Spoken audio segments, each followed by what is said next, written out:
శ్రీ సాయినాథాయ నమః. శ్రీ సాయి సచ్చరిత్రము 15వ అధ్యాయము. నారదీయ కీర్తన పద్ధతి. చోల్కరు చక్కెరలేనిటి 2 బల్లులు. 6వ అధ్యాయంలో షిరిడీలో జరుగు శ్రీరామనవమి ఉత్సవము ఎట్లు ప్రారంభమయ్యను, ఆ సమయంలో హరిదాసును తెచ్చుట ఎంత కష్టముగా ఉండేది.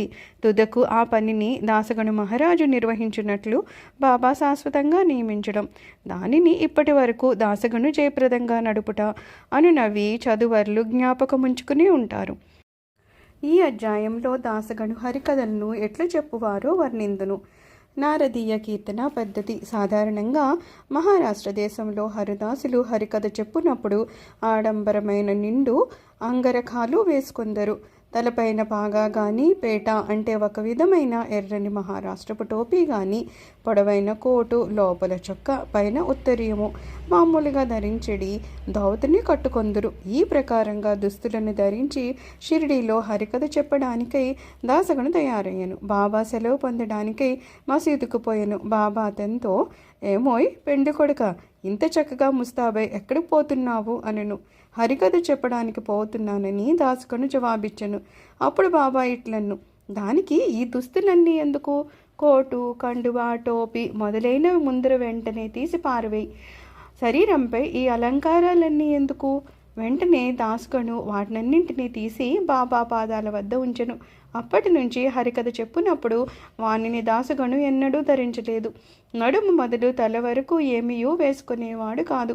చేతిలో చిరుతలు, మెడలో పూలమాల మాత్రమే ధరించేవాడు. ఇది మహారాష్ట్ర దేశంలో తక్కిన హరిదాసులు అవలంబించే పద్ధతికి వ్యతిరేకము.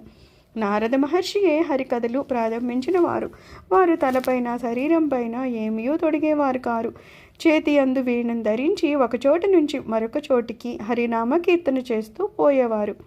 చోల్కరు చక్కెర లేని తేనీరు. పూనా, అహ్మదునగర్ జిల్లాలలో బాబాను గూర్చి అందరికీ తెలియను గాని నానాసాహెబ్ చందోర్కరు ఉపన్యాసాల వల్లను, దాసగను హరికథల వల్లను బాబా పేరు కొంకణ దేశమంతయు ప్రాకెను. నిజంగా దాసగను తన చక్కని హరికథల వలన బాబాను అనేకులకు పరిచయమునర్చెను.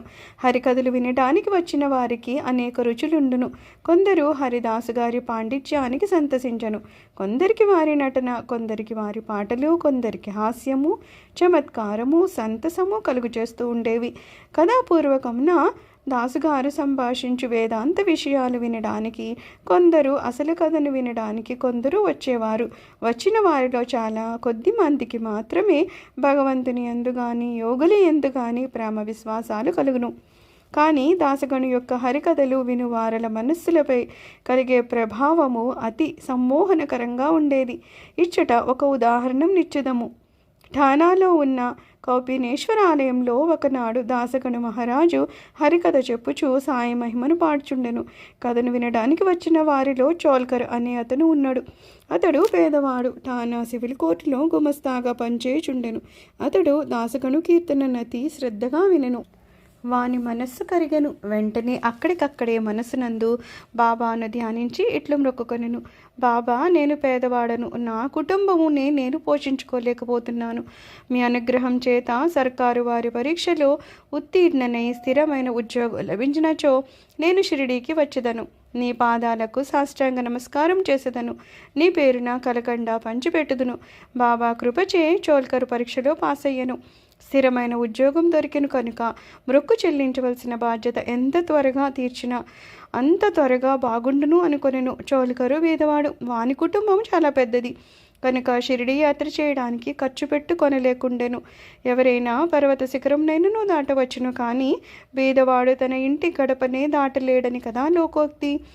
చోల్కరు కిటులైనను శ్రీ సాయి మొక్కును త్వరలో చెల్లించవలెనని ఆతురత కలిగెను.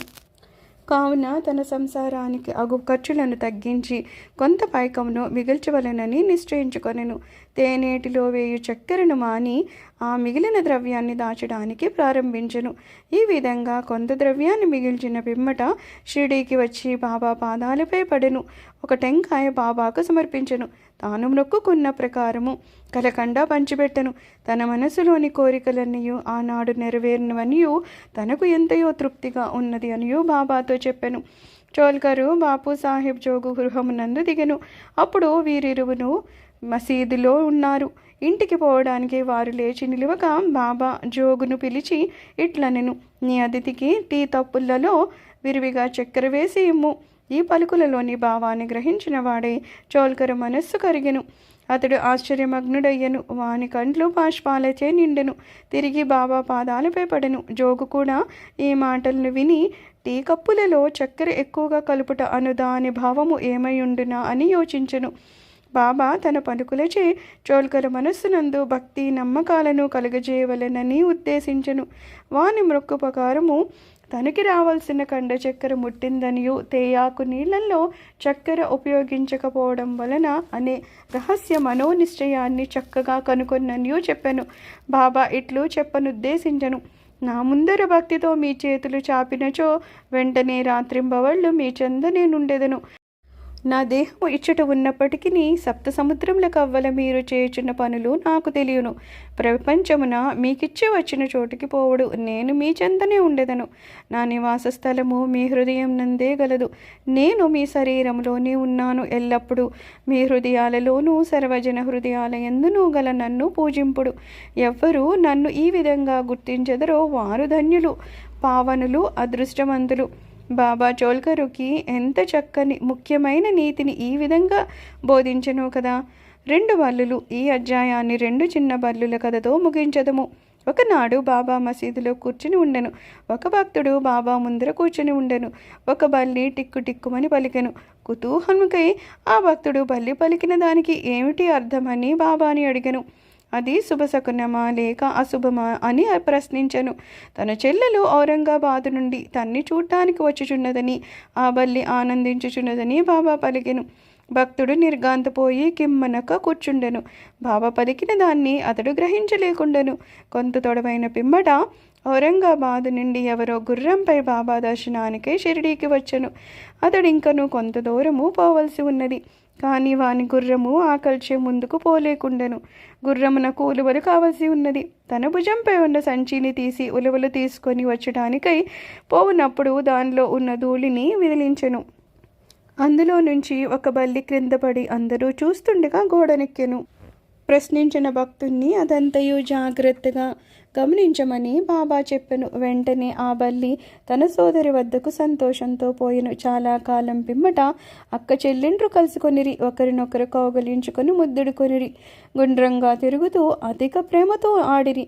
షిరిడీ ఎక్కడ, ఔరంగాబాదు ఎక్కడ?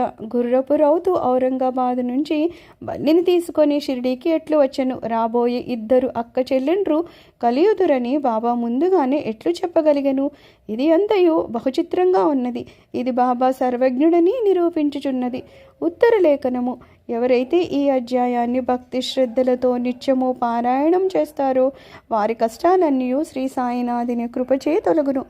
15వ అధ్యాయము సంపూర్ణము. శ్రీ సద్గురు సాయినాథార్పణమస్తు. శుభం భవతు.